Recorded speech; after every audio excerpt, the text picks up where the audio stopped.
నేటి వైశిష్యంలో భాగంగా ఈరోజు విశిష్టత విజయ ఏకాదశి. మాఘమాసంలో కృష్ణపక్షంలో వచ్చే ఏకాదశి విజయ ఏకాదశి. అయితే ఏకాదశులు మామూలుగానే మనకి సంవత్సరంలో ప్రతి నెల 2 చొప్పున, అంటే శుక్లపక్షం కృష్ణపక్షం రెండిట్లోనూ ఏకాదశులు వస్తూ ఉంటాయి. అలా గనక చూసినట్లయితే సంవత్సరం అంతా తీసుకున్నప్పుడు 24 ఏకాదశులు, అధిక మాసం ఉన్నప్పుడు ఇంకొక 2 ఎక్కువ రావడం అనేది మొదలైనవన్నీ కూడా మనకి తెలుసు.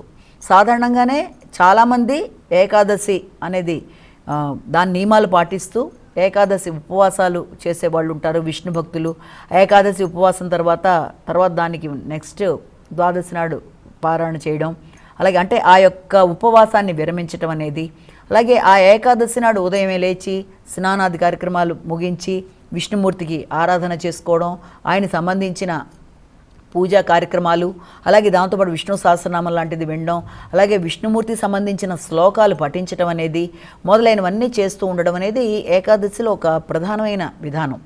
అలాగే దాంతోపాటుగా చాలామంది ఏం చేస్తారంటే, చేసుకోగలిగిన వాళ్ళు అవకాశం ఉన్నట్లయితే ఉపవాస కార్యక్రమాలన్నీ చేసి ఆ రోజంతా అలా అని చెప్పి పూర్తి స్థాయిలో ఉపవాసంలా కాకుండా వీలైనంత వరకు ఏదో ఒక ఆహారం, అంటే ముఖ్యంగా ఈ యొక్క ధాన్యానికి సంబంధించినవి కాకుండా ఏదైనా దానికి సంబంధించిన పండ్లు పాలు మొదలైనవి తీసుకోవడం లాంటిది, తర్వాత దాంతోపాటుగా మరికొందరు ఇంకో విధానంగా ఏదైనా చిన్నపాటి ఉపాహారం తీసుకోవడం, ఇలాంటివి చేసుకుంటూ ప్రతి ఏకాదశి పాటించుకుంటూ వెళ్ళేవాళ్ళు మరికొంతమంది ఉంటారు.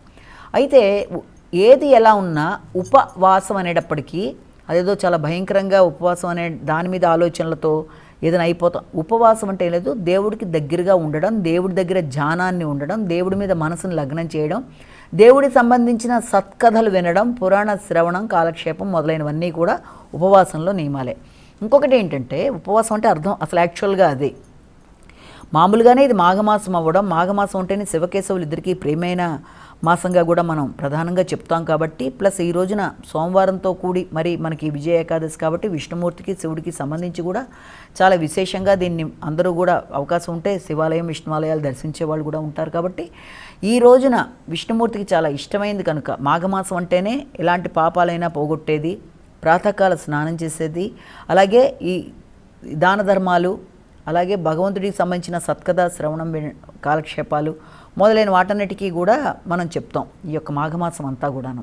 అలాగే ఈ మాఘమాసంలో వచ్చిన ఈ ఏకాదశుల్లో ఇది కూడా చాలా విశేషమైన ఏకాదశిగా దీన్ని మనం చెప్తాం. కాబట్టి ఈ విజయ ఏకాదశి పేరు వింటేనే విజయ అంటే విజయం, అంటే సక్సెస్ అనేది ఆ యొక్క ఏకాదశిలోనే 24 ఏకాదశులకి ఒక ఏకాదశికి ఒక పేరుతో వస్తుంది అవన్నీ కూడా.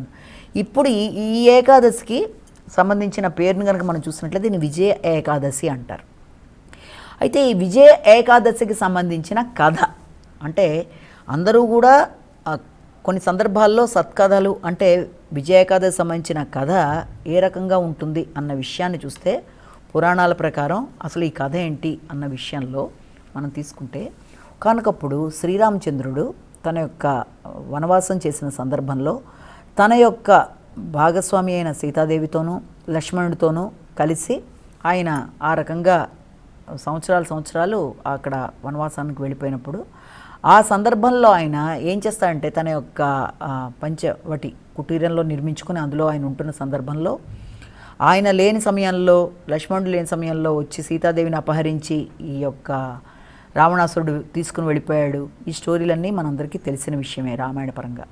అయితే అలా వెళ్ళిపోయిన తర్వాత ఈయన ఏం చేస్తారు, వెనక్కి వచ్చిన తర్వాత సీతాదేవి కోసం అన్వేషించుకుంటూ ఆ విషయంలో తనకి సహకరించగలిగిన వ్యక్తులని అందరినీ సంప్రదిస్తూ ముందుకు వెడుతూ వారి సహకారంతో మొత్తానికి వానరసేన అందరితో కలిసి ఆయన అక్కడ దాకా వెడతారు. ఎక్కడ సముద్రం దాకా వెళ్ళిన తర్వాత అక్కడికి వెళ్ళిన తర్వాత ఆయన అనుకుంటాడనమాట, ఇప్పుడు నేను అక్కడ దాకా వెళ్ళాలి, ఆ యొక్క లంకకి వెళ్ళడానికి ఈ ప్రస్తుతం నేను ఈ యొక్క ప్రధానమైన సముద్రాన్ని నేను దాటాలి కదా, దీన్ని దాటడానికి విధి విధానాలు ఏ విధంగా ఉంటాయి అన్న ఆలోచనలో ఆయన పడ్డప్పుడు అప్పుడు లక్ష్మణుడు చెప్తాడనమాట, ఇక్కడే ఒక పేరు పొందిన ఒక ముని ఉండడం జరిగింది, ఆ ఋషి దగ్గరికి వెళితే ఆయన ఏదన్నా మనకి అవకాశం, దాన్ని దాటే విధానం, దానికి సంబంధించిన మార్గం నిర్దేశిస్తారు, తప్పనిసరిగా మనం ఆ ప్రయత్నం చేద్దాం అనుకున్నప్పుడు శ్రీరామచంద్రుడు ఇతనితో కలిసి లక్ష్మణుడితో కలిసి ఆ ముని ఉన్న ప్రదేశానికి పెడతారు.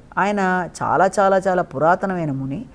ఆ మహర్షి ఏం చేస్తాడంటే ఈయన చూడగానే గుర్తుపడతాడు. శ్రీరామచంద్రుడు అంటే సాక్షాత్తు విష్ణు స్వరూపుడు, ఇలా మానవ రూపంలో వచ్చాడన్న విషయాలు అవన్నీ కూడా ఆయన గమనించుకొని, మహానుభావ నాలాంటి వాడి దగ్గరికి వచ్చారు, మీకు నేనేం చేయగలను అన్నట్టుగా ఆయన అడుగుతాడు. అప్పటికే ఎంతోమంది బ్రహ్మలు వెళ్ళిపోవడం చూసిన వ్యక్తి ఆయన. అడిగితే ఆయన ఏమంటాడంటే తన యొక్క విషయాన్ని చెప్తాడు శ్రీరామచంద్రుడు. నేను ఇలాగా వెళ్ళి అక్కడ లంకకి వెళ్ళడానికి సముద్రం అనేది నాకు అడ్డుగా ఉండడం బట్టి సముద్రాన్ని దాటే విధానం ఏంటి నా యొక్క సేనాలందరితో అన్నప్పుడు ఆయన ఏం చెప్తాడంటే దీనికి ఒక విధానం ఉంది, మీరు ఏం చేస్తారంటే ఏకాదశి నాడు దీనికి సంబంధించిన ఆ వృత్తాంతాన్ని అంతా చెప్తాడు. అంటే దాన్ని ఎలా చేయాలి, ఒక బంగారంతో కానీ వెండితో కానీ లేకపోతే కనీసం ఒక మట్టితో కానీ ఒక చిన్న కుండ లాంటిది తయారు చేసి దాని మీద 7 రకాలైన ధాన్యాలు, అంటే అందులో అన్ని బియ్యం కానీ బార్లీ ఇవన్నీ కూడా రకరకాల ధాన్యాలను పెట్టి మామిడాకులను పెట్టి దాని మీద మరి ఒక మూత పెట్టి దాంట్లో అంటే ఆ విధానం అంతా కూడా ఆయనకి వివరంగా ఈయన చెప్తాడనమాట. ఈ యొక్క శ్రీరామచంద్రుడికి చెప్పి ఇవన్నీ చేసి మీరు ఏకాదశి అంతా కూడా ఉపవాసం ఉండి దానికి సంబంధించిన ఇబ్బందులు అంటే ఉపవాసంతో పాటు మర్నాడు ద్వాదశి వచ్చిన తర్వాత దాన్ని మీరు ఇలా దాన ధర్మాలు చేయడం, దీన్ని తీసుకెళ్ళి ఇలా చేయడం, ఆ మామిడి ఆ కొమ్మని ఇలా చేయడం అని మొత్తం దానికి సంబంధించిన కథా విధానం అంతా కూడా ఆయనకి మొత్తం ఎక్స్ప్లెయిన్ చేస్తాడు. ఆయన చెప్పినప్పుడు ఈయన ఏం చేస్తాడంటే అదే విధంగా ఈయన చేయడం, చేసిన తర్వాత మర్నాడు దాన్ని తీసుకెళ్ళి అదే విధంగా ఆయన ఏ రకంగా చెప్పాడో ఆ రకంగా దాని దాన ధర్మాల్లా చేయడం ఇవన్నీ చేస్తాడు.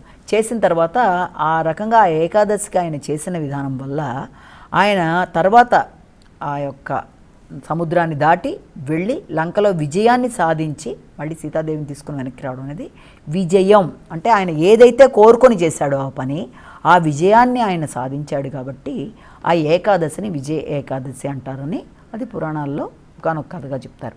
అంటే ఎవరైనా సరే ఎప్పుడు కూడా ఏ ఏకాదశి వ్రతం చేసినా మనసా వాచా కర్మేణ మనం ఆ యొక్క విష్ణుమూర్తిని ప్రార్థించుకోవడం, అలాగే విష్ణుమూర్తికి సంబంధించిన శ్లోకాలు లాంటివి పఠించుకోవడం, భగవన్ నామస్మరణ, వీలైతే కొంత దాన ధర్మాలు, ఇతరులని ఏ రకంగా ఇబ్బంది పెట్టకుండా ఉండడం, అసత్యాలు మాట్లాడకపోవడం, ఇలాంటివన్నీ అంటే మంచిగా ఉంటూ ఇతరులకి సేవా కార్యక్రమాలు చేస్తూ ఉన్నంతలో దాన ధర్మాలు చేస్తూ ఇలా భగవంతుడి నామస్మరణ చేస్తూ మొదలైనవన్నీ చేస్తూ తన కష్టాన్ని తను వదలకుండా, అంటే హార్డ్ వర్క్ అనేది కూడా చాలా చాలా ఇంపార్టెంట్. కాబట్టి ఇప్పుడు ఇవన్నీ చేశాడు ఆయన శ్రీరామచంద్రుడు, కానీ ఆయన హార్డ్ వర్క్తోనే కదా మొత్తానికి దాన్ని సముద్రాన్ని దాటెళ్ళి మరి ఆయన ఇలాగ తన సైన్యంతో వెళ్ళాడా లేదా.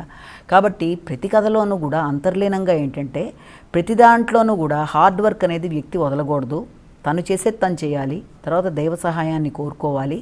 అలాగా ఆ నమ్మకంతో ముందుకు వెళ్ళినప్పుడు భగవంతుడి ఆశీర్వచనంతో పాటుగా అన్ని విధాల వ్యక్తికి కాన్ఫిడెన్స్ లెవెల్స్ పెరిగి అనుకున్నవి సాధించగలడని మనం అర్థం చేసుకోవాలి.